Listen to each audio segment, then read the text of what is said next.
اگر کوئی جان بوجھ کر کے یا بھول کر کے بھی اگر اس کو چھوڑ دیتا ہے تو ایسے انسان کا حج نہیں ہوتا ہے. تو یہ طواف افادہ ہے جو کہ رکن ہے, آدمی کو واپس جا کر طواف کرنا پڑے گا. اب اس طواف کا وقت کیا ہے, اس تعلق سے بات کر رہے ہیں, کب کیا جاتا ہے. تو کہتے ہیں وہ اول وقت ہی من نصف لیلۃ النہر, اس کا سب سے جو بگننگ ٹائم ہے, یعنی کب سے طواف کا وقت شروع ہوتا ہے, تو کہتے ہیں کہ یہ جو ہے من نصف لیلۃ النہر, یعنی کہ 10 تاریخ کی جو رات ہوتی ہے, اور ہم نے کل بتایا تھا کہ اسلام میں رات پہلے آتی ہے دن بعد میں. تو 10 تاریخ کی رات آ گئی, یہ 10 تاریخ کی رات کو آدمی مزدلفہ میں تھا, اور مزدلفہ سے جائز ہے, جواز ہے کہ آدمی آدھی رات کو بھی نکل سکتا ہے, اور بہتر یہ ہے کہ صبح اشراق سے پہلے وہ نکلے, یہ بھی کر سکتا ہے, لیکن جواز ہے کہ آدمی آدھی رات کے بعد مڈ نائٹ کے بعد جا سکتا ہے. اب یہ مڈ نائٹ کا کیلکولیشن کیا ہوگا, جو نصف لیل ہے یا منتصف اللیل ہے, یہ ضروری نہیں ہے کہ 12 بجے ہی ہو, اسے کیلکولیٹ کرنا پڑے گا. کیلکولیٹ کیسے کرتے ہیں, اسے پہلے بھی ہم نے دیکھا تھا جب کتاب الصلاۃ میں جب ہم تھے, تب ہم نے اس کو دیکھا تھا کیلکولیٹ کیسے کرتے ہیں آدھی رات کو. جو مغرب کی اذان کا وقت ہے وہ, اور اس کو جوڑ دیں گے فجر کی جو صبح صادق جو ہے, یعنی فجر کی جو دوسری اذان ہے, اذان الثانی, جو حقیقی وقت ہے, یعنی ایک ہوتی ہے فجر کاذب اور ایک ہوتی ہے فجر صادق. تو فجر کاذب کیا ہے, فجر کاذب میں جو روشنی ہے وہ بالکل ورٹیکل نظر آتی ہے, وہ بالکل تھوڑی دیر کے لیے, اور یہ فجر صادق سے کچھ دیر پہلے ہوتا ہے معاملہ, کہ جہاں سے سورج نکلتا ہے وہاں پر ایک روشنی نظر آتی ہے جو ورٹیکل ڈائریکشن میں ہوگی, بالکل سیدھی, اور پھر وہ غائب ہو جائے گی, یہ فجر کاذب ہوتی ہے. اور فجر صادق جو ہے وہ ہاریزونٹلی ایک روشنی آئے گی جو کنٹینیوس نظر آئے گی, اسے کہتے ہیں فجر صادق. اور یہ عمومی جو اول وقت ہے فجر کا وہ ہوتا ہے جب اذان دی جاتی ہے, جو ہے اہل حدیث مساجد میں جس وقت اذان دی جاتی ہے فجر صادق ہے, اور یہی وقت ہے جو دیکھا جائے گا. مثلا 6 بجے اگر مغرب ہو رہی ہے اور صبح 6 بجے فجر کی اذان ہو رہی ہے اول وقت والی, تو یہ جو وقت ہے ان دونوں کے درمیان, اس کو یہ وقت 6 اور 6 کے درمیان 12 گھنٹے ہوتے ہیں. تو اس 12 گھنٹے کو جب 2 سے ڈیوائڈ کر دیں گے تو 6 گھنٹے کا وقت آئے گا. اس 6 گھنٹے کو جو مغرب کی اذان کا وقت ہے اس میں جوڑ دیں گے, 6 + 6 12, تو اس صورت میں 12 آ جائے گا یہ. لیکن ضروری نہیں ہے کہ ہر بار یہ 12 آئے, کیونکہ سردی اور گرمی میں وقت بدلتا ہے, تو ہو سکتا ہے کبھی یہ 12 بجے کے بعد بھی آئے اور کبھی یہ 12 بجے کے پہلے بھی ہو سکتا ہے, سردیوں میں گرمیوں میں 12 کے بعد بھی ہو سکتا ہے. تو یہ کہتے ہیں اول وقت ہی من نصف لیلۃ النہر, تو آدھے مڈ نائٹ کیلکولیٹ کریں, اور اس کے بعد جو ہے اس وقت وہاں سے نکلا جا سکتا ہے. جب مڈ نائٹ ہو جائے تو مڈ نائٹ کے بعد مزدلفہ سے سیدھے طواف کے لیے جا سکتے ہیں. وَسُنَّ فِي يَوْمِهِ وَلَهُ تَأْخِيرُهُ, اور مسنون یہ ہے کہ اسے دن میں ہی کیا جائے, یعنی جو طواف ہے دن کے ٹائم کیا جائے, رات میں نہ کیا جائے, کیونکہ نبی صلی اللہ علیہ وسلم نے اسے دن کے ٹائم ہی کیا تھا. مزدلفہ سے رات کو آدھی رات کو جا کر کے طواف کرنا, یہ یعنی کہ جواز ہے اس کا, لیکن یہ جو ہے سنت یہ نہیں ہے, یہ طریقہ یہ نہیں ہے. طریقہ یہ ہے کہ دن میں وہ طواف کیا جائے گا. لیکن اگر کوئی آدمی یہ ہے کہ بھیڑ بھاڑ سے بچنا چاہتا ہے اور رات کو جا کر کے اگر وہ طواف کرتا ہے تو یہ طواف صحیح ہے, اس میں کوئی برائی نہیں ہے, اس سے اس کے حج پر کوئی فرق نہیں پڑے گا. وَسُنَّ فِي يَوْمِهِ وَلَهُ تَأْخِيرُهُ, اور یہ بھی کہ یہ اس طواف کو ڈیلے بھی کر سکتا ہے, یعنی چاہے تو اس کو اس کے تاخیر سے کر سکتا ہے. یعنی کہنے کا مقصد یہ ہے کہ اس کا اول وقت تو بیان کر دیا ہے کہ سب سے اس کا اول وقت یعنی کب سے کیا جا سکتا ہے طواف افادہ, تو کہتے ہیں من نصف لیلۃ النہر, 10 تاریخ کی آدھی رات کے بعد سے کر سکتے ہیں اس کو, یہ اس کا ابتدائی وقت ہے, بگننگ ٹائم. اس کا اینڈ ٹائم کیا ہے, آخری وقت کیا ہے, کوئی آخری وقت نہیں ہے. جب چاہے 1 دن بعد, 2 دن بعد, 10 دن بعد, 1 مہینے بعد, 2 مہینے بعد, جب چاہے اس کو کر سکتا ہے. یہاں تک کہ اگر اس کو اپنے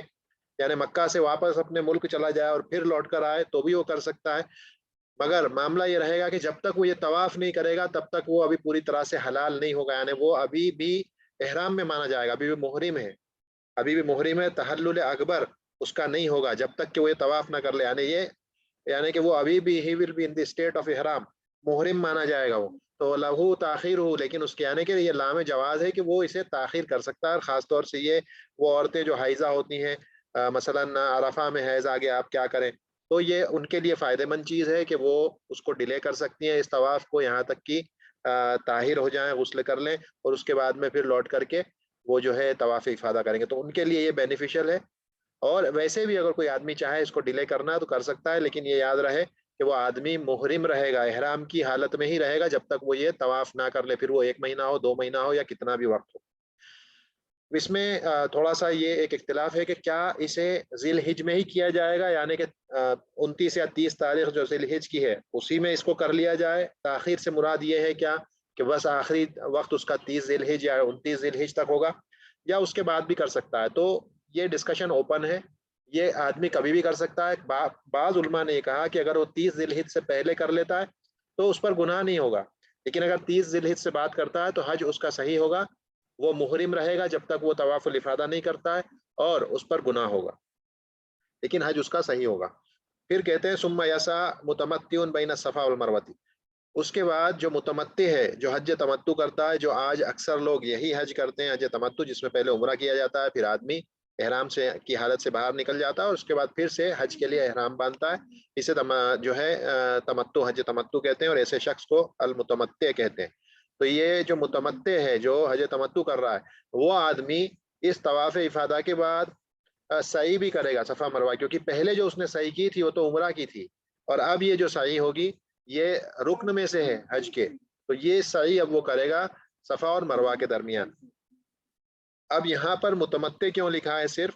متمتع اس لیے لکھا ہے کیونکہ ہم نے پہلے دیکھا تھا کہ جو حج قران کرتا ہے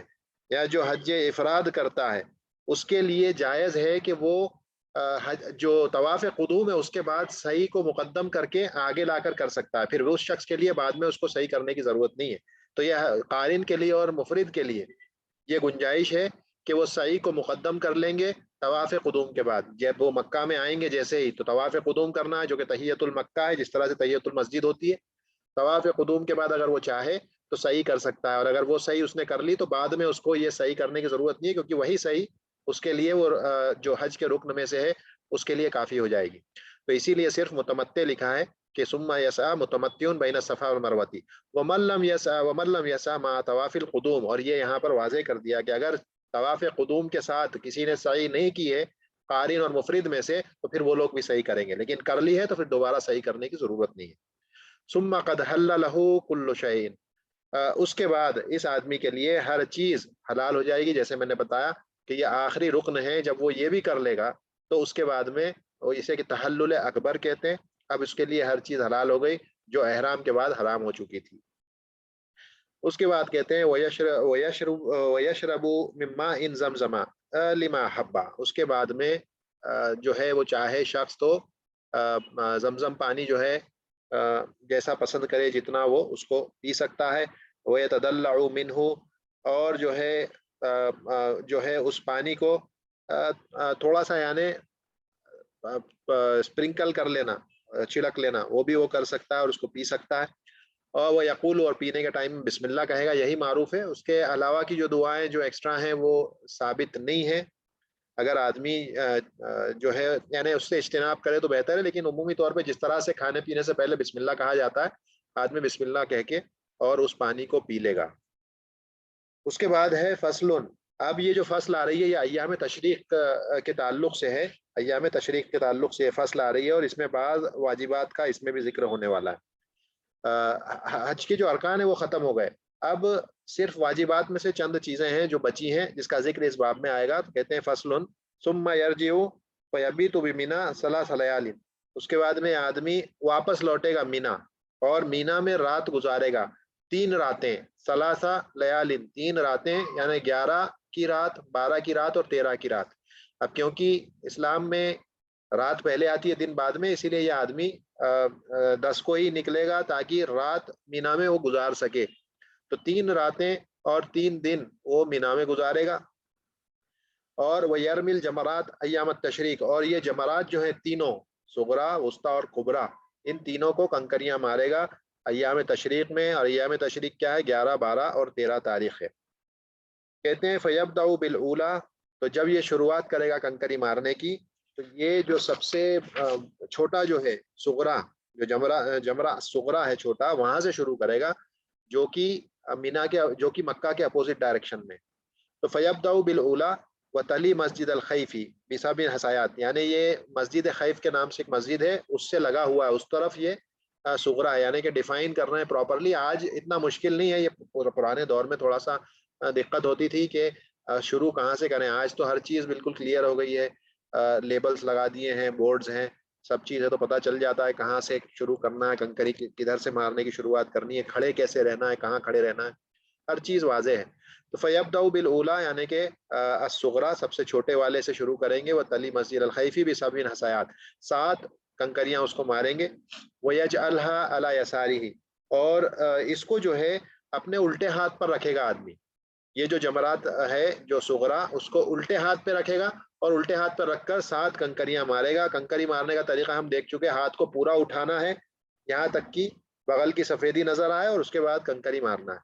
وَيَتَأَخَّرْ قَلِيلًا لیکن ہاں وہی یاد رکھیں کہ بڑے بڑے اینٹ پتھر جوتے چپل نہ ماریں. اس کے بعد وَيَتَأَخَّرْ قَلِيلًا اس کے بعد تھوڑی دیر کے لیے آدمی کھڑا رہے گا جمرات الصغرا کے پاس اور دعا کرے گا دیر تک. ثم الوسطیٰ اس کے بعد میں صغرا کے بعد وسطیٰ کے پاس آئے گا اور یہاں وسطیٰ کو اپنے سیدھے ہاتھ پہ بنائے گا یعنی کہ مکہ کی طرف فیس کر لے گا. وہ اب اپنا چہرہ جو ہے مکہ کی طرف ہوگا اس کا. ثم الوسطیٰ ویجعلها عن یمینہ سیدھے ہاتھ کی طرف کرے گا, ویرمیہ بالسبع اسے بھی جو ہے 7 کنکریاں مارے گا. ویتأخر قلیلا ویدعو یہاں پر بھی جو ہے مسنون ہے کہ آدمی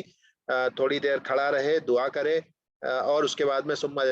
جمرۃ العقبۃ اور اس کے بعد جمرۃ العقبہ یعنی کہ الکبریٰ سب سے بڑے والے جمرہ اس کو جو ہے کنکری مارے گا. ویجعلہ عن یمینہ اسے بھی اپنے سیدھے ہاتھ کی طرف رکھے گا یعنی اس آدمی کی شکل چہرہ مکہ کی طرف ہوگا. ویستبطن الوادی ولا یقف عندہا اور یہاں پر جمرات کبریٰ جو ہے یعنی عقبہ الکبریٰ یہاں پر دعا ثابت نہیں ہے. بڑے والے کو مارنے کے بعد کوئی دعا نہیں ہے, آدمی سیدھا یہاں سے چلے جائے گا. اس کے بعد کہتے ہیں وَقَذَا يَفْعَلُ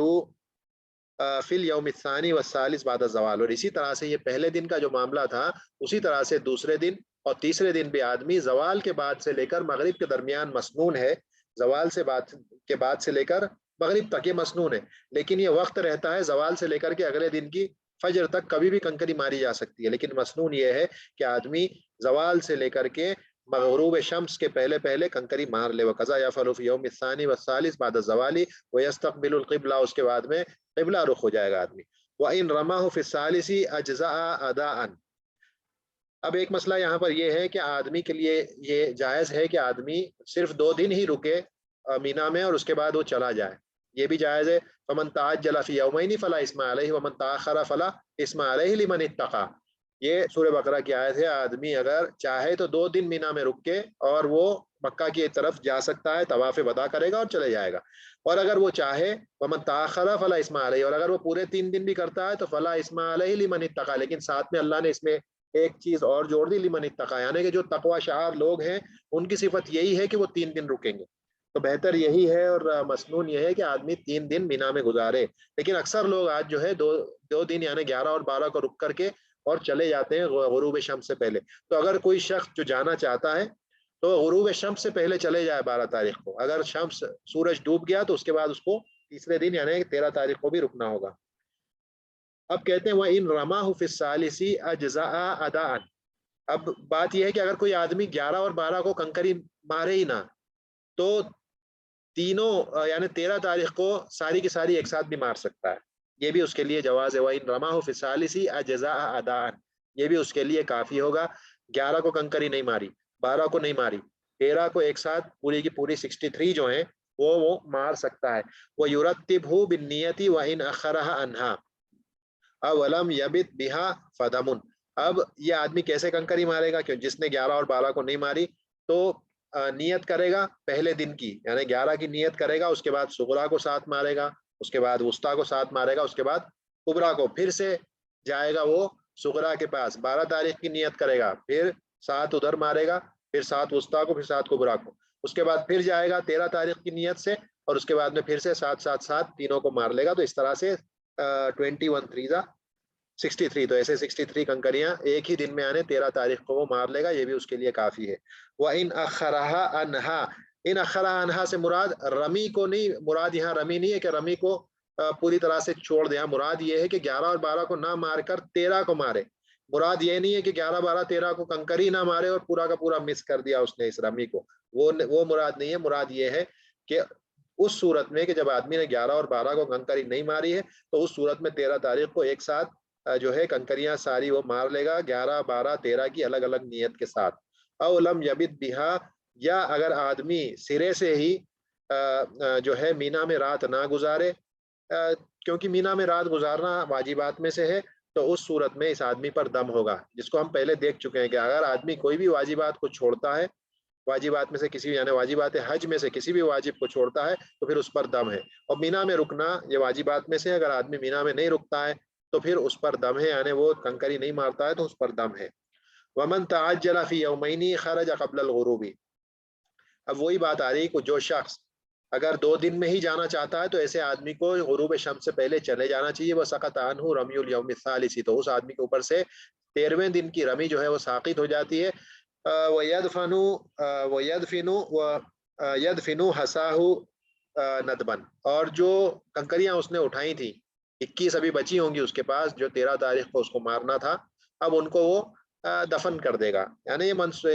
مسنون ہے کہ ان کنکریوں کو وہ دفن کر دے۔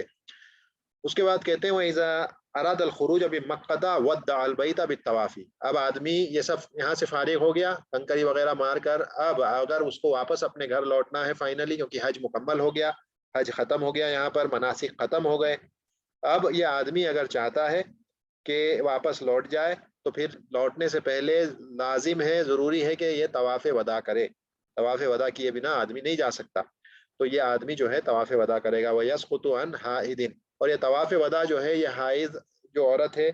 اس سے جو ہے ساقط ہو جاتا ہے۔ وَإِنْ أَقَامَ، اسی طرح سے وَإِنْ أَقَامَ أَوْ اتَّجَرَ بَعْدَهُ عَادَهُ، اور اگر آدمی طواف وداع کر لے اور اس کے بعد وہاں پر ٹھہر جائے مکہ میں کچھ اور دن،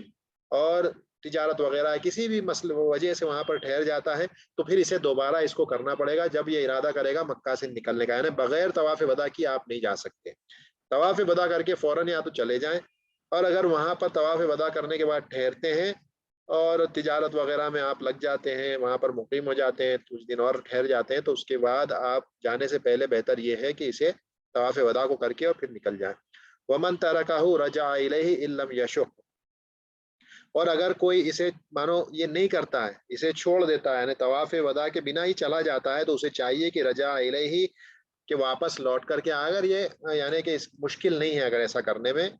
تو اسے چاہیے کہ وہ لوٹ آئے، اور اگر وہ نہیں لوٹتا ہے فَإِن لَّمْ يَفْعَلْ فَعَلَيْهِ دَم، تو پھر اس کے اوپر دم ہے۔ کیوں؟ کیونکہ یہ جو ہے واجبات میں سے ہے، طواف وداع کرنا واجبات میں سے، اگر ایک آدمی جان بوجھ کر کے بھی یعنی چلا گیا اپنے دیش، اب واپس نہیں آ رہا ہے، تو اسے چاہیے کہ وہ دم دے دے اس کے بدلے، جو اس نے ایک واجبات میں سے ایک واجب کو ترک کیا ہے۔ تو اس کے بعد کہتے ہیں وہ یقف بالملتزمہ بین الرکن والبابی ملصفا جمیعہ، اب یہ ملتزم جو ہے یہ جو ہے وہ دروازہ ہے جو رکن اور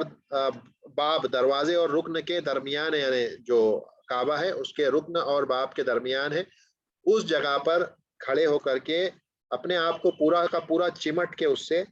جو ہے ملصفن جمیعہ ہو، ملصقن جمیعہ ہو، اور یہ جو ہے عبداللہ ابن عمر رضی اللہ عنہما سے ثابت ہے کہ وہ اس طرح سے آخری وقت یعنی طواف الوداع کے بعد جانے کے وقت میں وہ اس طرح سے کیا کرتے تھے۔ آج یہ مشکل ہوگا، بھیڑ بھاڑ کافی ہو گئی، دہام کافی ہے، کنجیشن ہوتا ہے، تو آج کی صورت میں کرنا جو ہے ممکن نہیں ہے، اور یہ ساری چیزیں جو مسنونات میں سے ہیں اب، یعنی بعض اس میں جو ہے واجبات میں سے کچھ بھی نہیں ہے، مسنونات میں سے کوئی کرتا ہے تو ٹھیک ہے، اور نہیں کرتا ہے تو فلا شیء علیہ، وَيَدْعُو فَيَقُولُ، اور پھر وہ یہاں پر جو ہے وہ دعا کرے گا، اور یہ دعا بھی جو ہے جو ہے یہ صحابی پر موقوف ہے، اور نبی صلی اللہ علیہ وسلم سے اس طرح ثابت نہیں ہے، لیکن بہرحال جتنی بھی دعا کرے اس کے لیے بہتر ہے، دعا کر سکتا ہے، اس میں کوئی برائی نہیں ہے۔ پھر کہتے ہیں وَيَدْعُو بِمَا أَحَبَّ، اور جو چاہے اس کے بعد یعنی اس دعا کے بعد اور بھی جو دعا کرنا چاہتا ہے وہ کر سکتا ہے۔ وَيُصَلِّي عَلَى النَّبِي، نبی صلی اللہ علیہ وسلم پر جو ہے درود و سلام بھیجے گا، وہ یقول فی انصرافہ اللہم لا تجعلہ آخر العہد وتدعو حائض بباب المسجد، اور حائض جو عورت ہوگی وہ دروازے مسجد کے دروازے کے پاس سے ہی دعا کرے گی، وہ داخل نہیں ہو سکتی، کیونکہ ضروری ہے کہ مسجد میں داخل ہونے کے لیے طہارت ہونی چاہیے، تو دروازے کے پاس سے ہی دعا کرے گی۔ وہ تستحب زیارت قبر النبی صلی اللہ علیہ وسلم و قبرئی صاحبیہ حتی لنساء، اس کے بعد یہ مستحب ہے، یعنی ضروری نہیں ہے، حج مکمل ہو گیا، اگر کوئی آدمی مدینہ نہیں بھی جاتا ہے تو کوئی حرج نہیں ہے۔ ہندوستان پاکستان کے لوگ یہ سمجھتے ہیں کہ مدینہ گئے بنا حج ہوتا ہی نہیں، لیکن ایسا نہیں ہے حج آپ کا ہو گیا، 13 تاریخ ختم ہو گئی، سارے آپ نے ارکان واجبات پورے کر لیے، کوئی دم تھا وہ دے دیا، اب اس کے بعد آپ کا حج مکمل ہو گیا۔ ضروری نہیں ہے کہ آپ مدینہ جائیں، آپ کے پاس وقت ہے اور آپ مدینہ جاتے ہیں تو یہ مسنون ہے، مستحب ہے کہ آپ نبی صلی اللہ علیہ وسلم کی جو ہے قبر کی زیارت کر لیں، اور وہیں پر